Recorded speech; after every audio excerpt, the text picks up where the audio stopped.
c'est bon, le printemps, la nature, le soleil, les oiseaux. Oh, mais c'est des excréments. Kiki, regarde ce que tu as fait à maman. Vilain. Non mais dis donc, sois pas cruel avec ton bébé phoque. Mais c'est pas un bébé phoque, c'est un flamant rose. Enfin, vert et bleu et jaune, enfin, bref. Titi maman.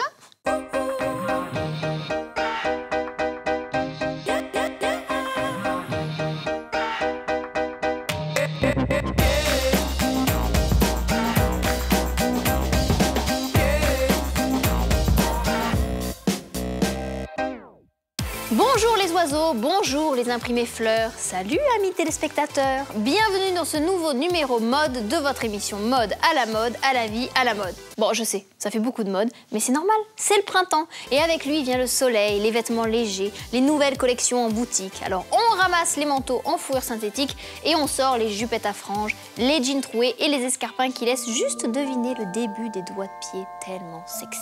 Cette semaine, on change de saison et on vous dit tout sur la mode et le printemps et comment ça marche ensemble ou pas.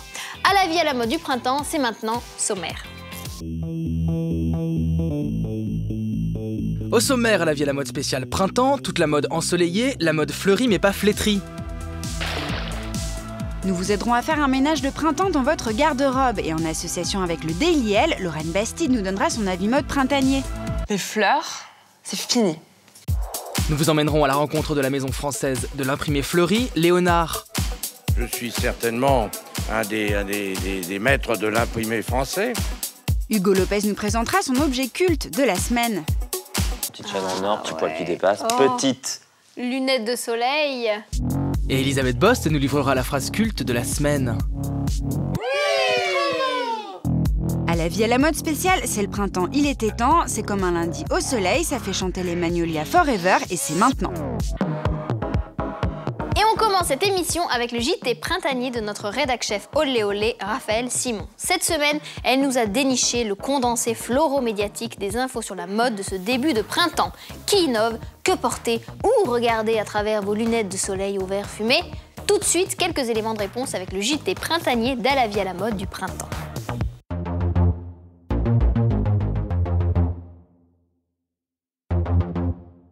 C'est le printemps, la nature renaît, les bourgeons éclosent, les poussettes pullulent et même la mode retombe en enfance. Et oui, la stratégie pour les campagnes de pub en ce début de printemps, c'est la régression. Régression chez l'enseigne de chaussures bon marché Eram, qui vous fait jouer à la poupée et pas n'importe laquelle, votre clone mode, tout un programme. Chez Petit Bateau, c'est la cure de jouvence. On joue avec la pluie, l'équilibre et les flaques d'eau. C'est frais, c'est l'enfance pour tous les âges, de 0 à 1000 mois. Et oui, on compte les âges en mois, comme ça on reste jeune. Et on porte la marinière, la rayure intergénérationnelle. Attention, nouveau slogan, jamais vieux pour toujours. Et enfin, chez la marque de chaussures en toile californienne Vans, on fait dans le cute, le mignon, le kawaii. On surdrague la cible très jeune à coups de petits chatons et de petits chiots sur ton sac, ta casquette, tes baskets. Bien dans ces baskets, la marque fondée en 1966 l'est plus que jamais. Collaboration à l'appel, 17% de croissance dans le monde en 2013 avec plus d'1 milliard de dollars de recettes rien qu'aux US. L'enseigne californienne est tellement bien dans ses pompes qu'elle lance carrément sa ligne de prêt-à-porter féminin, avec pour cible la jeunesse prépubère toujours, déjà bien fan de la marque. C'est la cool attitude. C'est original. J'adore, c'est un peu le style streetwear. Moi, je fais pas de skate et j'aime bien. Au printemps à la mode, on retombe en enfance, de la cour de récré jusqu'au bouton d'acné. Honey. Les saisons se succèdent et nos chouchous chanteurs aussi. Et oui, cet hiver, le chouchou chanteur à la mode, c'était Monsieur Kanye West, présent sur tous les défilés parisiens de l'automne et de l'hiver, et à l'initiative de collaboration hivernale avec Margiela et APC, et d'humeur glaciale. I don't do interviews, I'm sorry. Maintenant, c'est le printemps. Notre chouchou chanteur à la mode est bien plus chaleureux. Pharrell Williams, c'est le roi happy du top 50, le prince du hip-hop cool, le musicien producteur le plus dingue de mode. Et question mode justement, il foisonne de projets printaniers. Printemps militant d'abord, Pharrell Williams range sa doudoune Moncler, avec qui il avait collaboré à la rentrée, et prend des résolutions printanières et écolo. En collaborant avec l'enseigne G-Star pour une ligne de jeans recyclés depuis le plastique trouvé dans l'océan. Printemps slogan, Pharrell lance aussi une ligne de t-shirts à message pour la marque japonaise basique chic Uniqlo. La collection est sous embargo jusqu'à fin mars, alors la toile s'enflamme pour le seul t-shirt dévoilé, Think Other. Et Printemps Parfum enfin, puisque Pharrell Chouchou Williams associe son nom au parfum de l'enseigne pointue Nippon comme des garçons, pour une fragrance mixte et asexuée qui répondra au nom sexué de Girl et qui sera commercialisée cet été. À la vie à la mode l'été prochain, on chante Pharrell, on porte Pharrell et on sent Pharrell jusqu'à l'overdose. Et si le printemps rime avec beau temps, n'oubliez pas le fameux adage « En avril, ne te découvre pas d'un fil » et adoptez l'incontournable de cette mi-saison, la doudoune d'été. La doudoune d'été à petit prix d'abord, en plume de canard. Moins coûteuse que la plume d'oie, comme chez Uniqlo, avec sa nouvelle collection de doudounes pliables comme un sac de couchage. Ou la doudoune d'été haut de gamme, en plume d'oie. Comme chez le doudouniste Moncler, qui redonne à la doudoune une image plus mode et moins skieur alpin des hautes montagnes. Méchante mais maline, l'oie et sa plume s'adaptent à la température du corps. Elles tiennent chaud quand il fait froid, mais ne font pas transpirer quand il fait chaud. Et enfin la doudoune d'été version luxe suprême, avec Max Mara et sa collection Cube. Une nouvelle ligne de doudounes et de parkas à porter dès le printemps et même jusqu'en été. La directrice des collections, Ilaria Magnani, a pensé à tout, les mots d'ordre. Luxurious fabrics, very modern now, elegance. Et surtout praticité. During the day, you can wear it in this part, which is in nylon. So if it's raining or if the weather is not so good, it's okay. And then in the evening, I would turn it from the silk part, which is very elegant. Une collection photographiée par l'artiste allemande Viviane Sassen, connue pour ses clichés dénudés dans une chambre, sur le sable ou sur un arbre. We shot it in Greece, on this lovely island, and in a really amazing architectural home of someone, and it was all very inspiring. Ça sent le printemps, les coquelicots, les journées interminables près de la piscine. Alors sortez vos doudounes fraîches comme le printemps pour vous réchauffer dignement sur une île grecque venteuse, en ville ou en montagne. Moi, je joue. Oh, Brigitte Bardot, j'adore le printemps. Alors, pour ce petit pique-nique, j'ai apporté une nappe Hermès, un sac à provisions Louis Vuitton, un petit sac congélation Max Mara et une bouteille de champagne. Et évidemment, du cristal Baccarat. Et toi, Brigitte, dis-moi, qu'est-ce que tu as apporté pour notre déjeuner? Bah, une salade de persil plat. Oh, j'adore. Tu l'as piquée à la cuisine du Ritz, hein? Oh, coquine. Bah, elle était en promo au supermarché à Saint-Trope. Oh, mais tu manques vraiment de classe, Brigitte. Tu es maudite.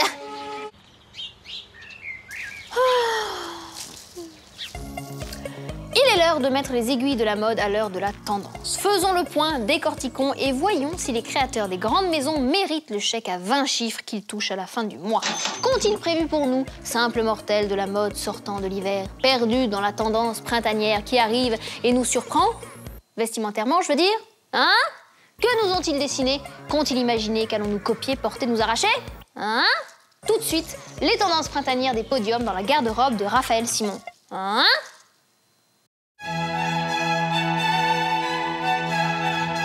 Ça y est, c'est le printemps et tout le monde est content. Les pantalons se colorient, les accessoires sont en folie, la garde-robe se raccourcit. En bref, c'est la lambada dans vos placards, le cha-cha-cha dans vos tiroirs. Il va falloir balayer votre garde-robe de l'hiver pour faire éclore votre garde-robe printanière. Et pour vous aider à opérer cette révolution saisonnière, voici les grandes tendances à adopter pour rayonner ce printemps. Le thermomètre fait grimpette, découvrez donc vos gambettes. Et oui, cette saison, on la joue mini-mini. Mini-jupe en cuir chez Saint-Laurent pour exciter les rockers. Mini-robe moulante pour affoler les marins chez Vaccarello. Les longueurs se raccourcissent, les hormones montent, la vie est sans dessus-dessous. Et si vous êtes plus grosse branche que petite brindille, jouez le mini structuré. Coupe trapèze chez Vali ou Balenciaga, le mini graphique, c'est toujours plus chic. Et si vous êtes fier de votre ventre plat, adoptez la tendance mini en haut, avec les top cropped vus chez Chanel ou Balenciaga. Pourquoi pas, sauf si vous avez l'ombre d'un mini bourrelet. Le cropped, c'est pas toujours glop. Du mini que vous trouverez facilement chez les mini prix. C'est le printemps, les motifs fleurissent par bouquets. Oubliez les carreaux hivernaux, convertissez-vous aux imprimés d'été. Les fleurs bien sûr, mais pas en Liberty, trop 2008. Pour ce printemps, la fleur prend de l'ampleur. Elle se porte en couronne chez Alberta Ferretti ou carrément en parterre chez Elisa ou Dolce Gabbana. Et si vous avez carrément trop chaud, passez au cap supérieur. Adoptez l'imprimé fraîcheur Océane de Kenzo ou les fruits exotiques à croquer chez Julien David ou Dolce Gabbana. Miam. Et enfin, niveau accessoires, faites sortir votre fantaisie du placard. Sortez bien sûr la lunette de compète. Cet été, la lunette fait sa révolution. Le verre est rond, mais la monture papillon. Et si la géométrie vous donne la migraine, adoptez les verres miroirs colorés, en mode boule de Noël, vus un peu partout sur les podiums et les petits prix. Miroir, miroir, dites-moi que je suis la plus mode.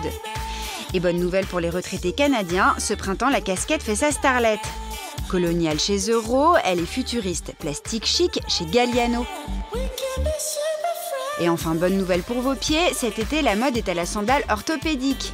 Et oui, vous ne pourrez malheureusement pas y recouper, cet été, c'est tatane obligatoire. La bonne vieille Birkenstock est revisitée partout sur les défilés. Givenchy, Julien David, Marc Jacobs ou Tommy Hilfiger. Et malheureusement, vous ne pourrez pas évoquer le budget pour tenter d'y échapper, les petits prix s'y sont mis aussi. Moi, je joue. Mais qu'est-ce qui se passe, Brigitte Bardot? Pourquoi tu pleures? Mais c'est affreux, Jean-Paul, il est mort. Oh, Jean-Paul Gaultier est mort. Mais non, c'est Jean-Paul, mon caniche, il est mort. Tu sais, il adorait le printemps, tu te rappelles? Pas très bien. Il est l'heure de retrouver notre indispensable questionnaire La mode, leur vie. Et pour cette spéciale printemps, nous avons cherché du lourd, du très lourd en matière de célébrités interrogées. Et tout à coup, une lumière est apparue dans la nuit profonde de la mode. Elle s'est imposée à nous. Idole, muse générationnelle et transgénérationnelle, notre vedette printanière folle et talentueuse, c'est la chanteuse américaine Beth Ditto. Et cette semaine, elle répond à nos questions joie.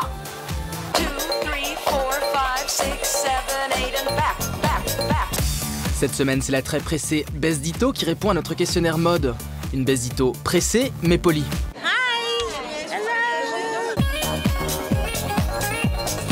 Since forever, it's probably this one pair of black leggings that I got like 3 years ago.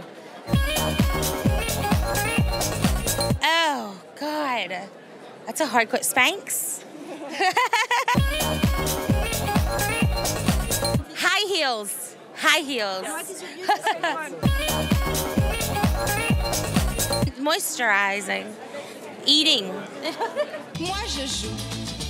Dis donc, mon petit, t'aurais pas une petite laine? Je sens que ma petite Tania va prendre froid. Si, bien sûr. Tiens. Voilà. On va mettre son manteau. Ah, mais c'est un manteau en lapin. Mais pas du tout. C'est pas un manteau en lapin, c'est un manteau en lapin Marc Jacobs.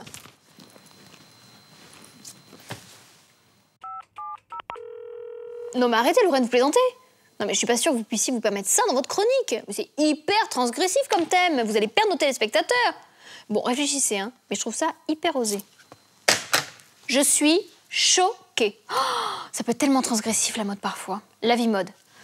Oh, quelqu'un peut m'apporter un verre d'eau, là? J'étouffe. De la mode. Bon, Lorraine. Elisabeth. Vous êtes vraiment sûre oui, de ce que vous allez faire? Bon, moi, je ne veux pas prendre part à ça. Je vous laisse l'annoncer au monde entier. Les fleurs, c'est fini. C'est fini, plus de fleurs. Les petites fleurs, les petits trucs Liberty, un peu girly, que Elisabeth adorait. Bah oui. Out, fini, débile, pourri. Au revoir. Tellement l'année dernière. Oh, arrêtez. Alors que faire? On va quand même pas non plus s'habiller en noir et en gris, c'est le printemps. On va trouver un truc pour être un tout petit peu... Un truc alternatif. Alternatif, un petit peu pop, un petit peu joyeux. Eh bien, j'ai 2 options à vous proposer. Bon. Alors, à ma gauche, j'ai l'imprimé hawaïen. Qu'on voit parfaitement. Bonjour. Bon, en fait, il est sur moi aussi, sur mon t-shirt. C'est des fleurs d'hibiscus, des feuilles de palmier, des oiseaux tropicaux qui évoquent donc les tropiques. Ils évoquent aussi des grandes figures de la mode masculine, notamment, comme Carlos. Ah oui, Carlos. Ouais. Et donc, on en voit partout. Chez Kenzo, chez Tommy Hilfiger, chez Hussein Chalayan, très pointu. Et donc, du coup, cette espèce d'imaginaire du surfeur sur la plage qui sent bon la noix de coco et le sable chaud. Le sable chaud. Voilà. Et de l'autre côté, on a le cow-boy solitaire. Plus grave. On a John Wayne. Ouais. On a Lucky Luke. Ouais. C'est le bandana. Ça vient d'où? Ça vient beaucoup plus de la rue. Et ça vient notamment des rappeurs. Parce qu'on n'a pas oublié Tupac. Tupac, il avait un bandana. Tupac, si on l'avait oublié. On l'avait oublié, certes. Et du coup, voilà, l'imprimé bandana revient. Alors l'imprimé bandana, c'est beaucoup moins figuratif que l'imprimé hawaïen. C'est des arabesques qui, en fait, au fond, viennent de l'Inde. D'ailleurs, bandana, ça veut dire attaché en indien.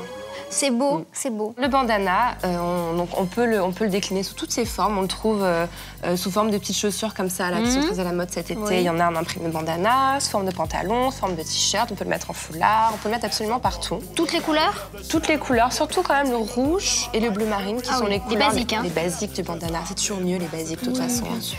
Et le message qu'on envoie, là, d'un seul coup, c'est quelque chose de plus dur, de plus caïd, quoi. D'accord. C'est le caïd du printemps.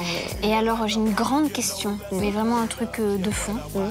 Est-ce qu'on peut mélanger l'imprimé hawaïen et l'imprimé bandana? Sa tête. Ah, je suis comme ça. Mais comment avez-vous osé poser une question pareille? Ouais. J'ai envie de dire oui. Et pourquoi choisir entre deux J'ai camps? envie Pourquoi de pas dire, mais communier? Faisons voler en éclats toutes ces règles qui veulent qu'on porte des fleurs au printemps et qu'on ne mélange pas les imprimés. Eh ben si. Eh ben je dis oui, Elisabeth. On est comme ça. C'est la révolution!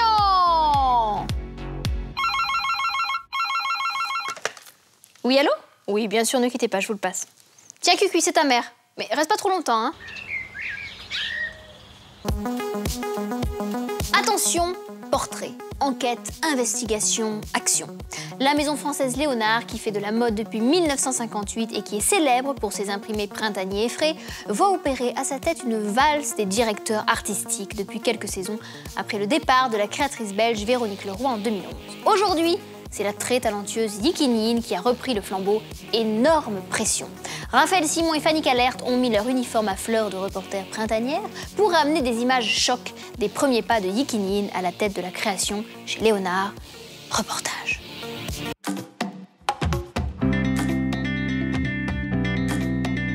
Léonard, une maison de prêt-à-porter de luxe française de 56 ans qui s'exporte et se porte principalement en Asie. Son identité, l'imprimé, son emblème, l'orchidée rose fuchsia, sa Bible, à la recherche du temps perdu de Marcel Proust. Ce qui me plaît, c'est mes souvenirs, en fait, les carrés de soie que je voyais chez ma grand-mère et que j'espérais que ma mère ait volé pour que je puisse moi-même les lui voler, mais c'était pas le cas. Léonard, Madeleine de Proust de l'imprimé, fondé par un Français, Jacques Léonard, et racheté en 1987 par son directeur artistique de l'époque, au nom bien français, Daniel Tribouillard.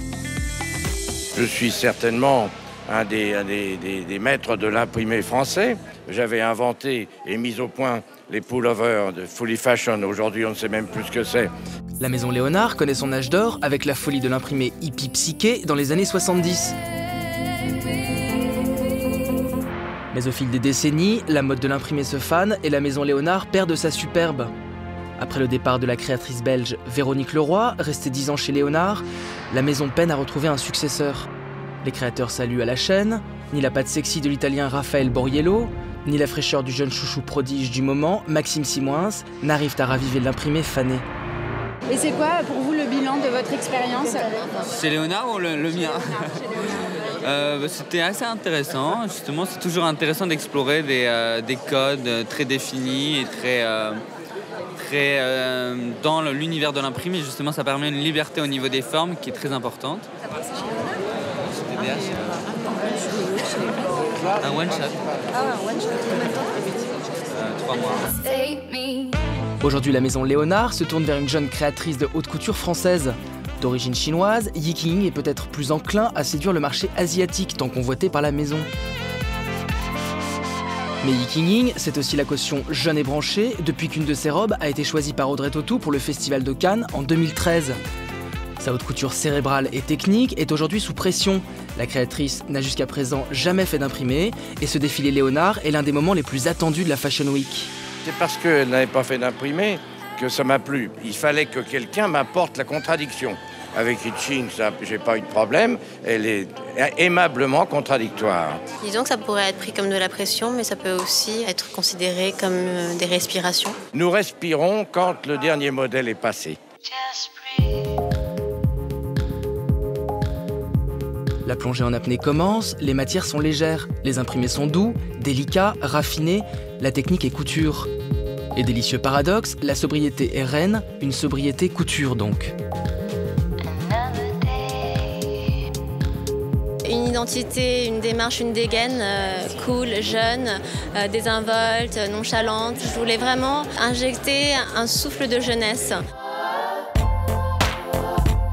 Il y a un imprimé qui est très organique et c'est le seul qui ne soit pas issu directement des archives Léonard, mais qui est composé d'une vingtaine de petites fleurs ou oiseaux ou éléments. Voilà, des fleurs qui, au fur et à mesure, prennent du volume et deviennent complètement trois-dimensionnelles. J'ai poussé jusqu'à des archives qui datent des années 60 et 70. Et j'ai eu des vrais coups de cœur. Pour certains, je les ai recolorisés, recontextualisés de façon à ce qu'ils fonctionnent ensemble ou à ce qu'ils se traumatisent entre eux. Un public conquis par les imprimés traumatisés, mais aussi par l'influence très orientale de cette collection. Une touche asiatique, explicitement demandée par la maison, pour qui l'Asie reste la cible prioritaire.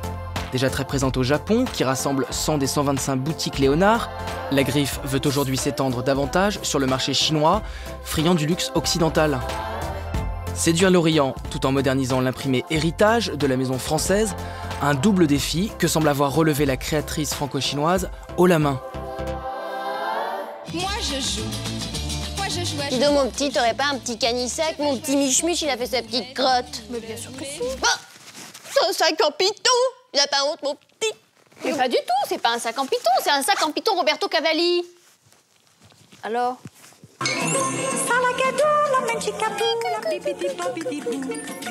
Bonjour les amis. Allez, on continue les enfants avec cette émission printanière. Bon, tout de suite, l'objet culte de notre réalisateur Hugo Lopez. Chaque semaine, il fouille dans la grande malle de la tendance et nous raconte l'histoire d'un objet relatif à la mode. Et cette semaine, il vient avec une paire de lunettes de soleil mythique. Oh, j'espère qu'il va quand même réussir à lire le prompteur.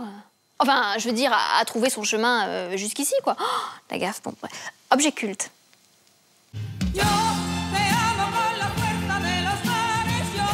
Ciao, Elisabeth.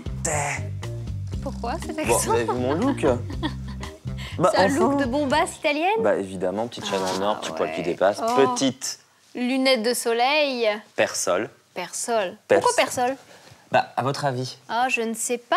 Tic-tac, tic-tac. Et pourquoi je vais vous le dire? Persol, pas per il sole. Eh oui, pour le soleil, je traduis Évidemment. pour nos amis francophones. Alors attendez. Ouais, c'est bon, je vois bien le prompteur, avec ses verres fumés créés en 1938. Oh non, mais on sait très bien que Parfait. vous avez tout là-dedans, voyons. Mais oui, bien sûr. Alors tenez, je vous offre votre paire. Je vais me sentir un peu moins seul. Oui, et moi en revanche, je n'arrive pas à lire le prompteur avec les lunettes de soleil.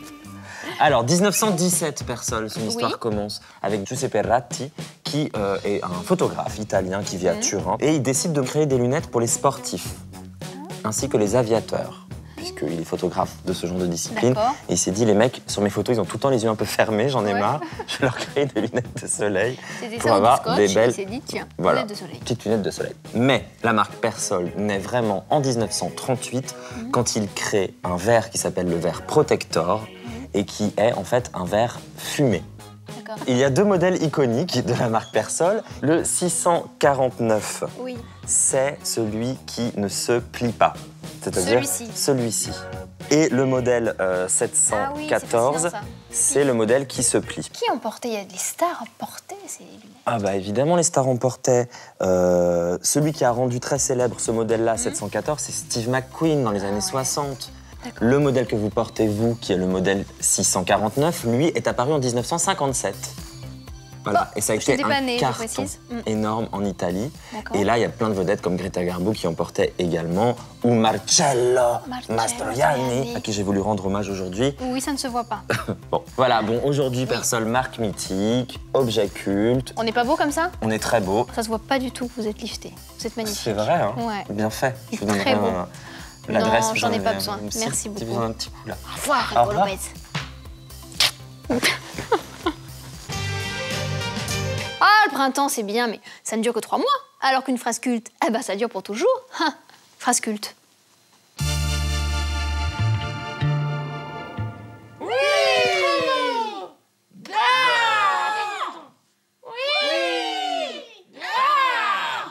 Montrer les cuisses, oui, mais les genoux, jamais. Coco Chanel.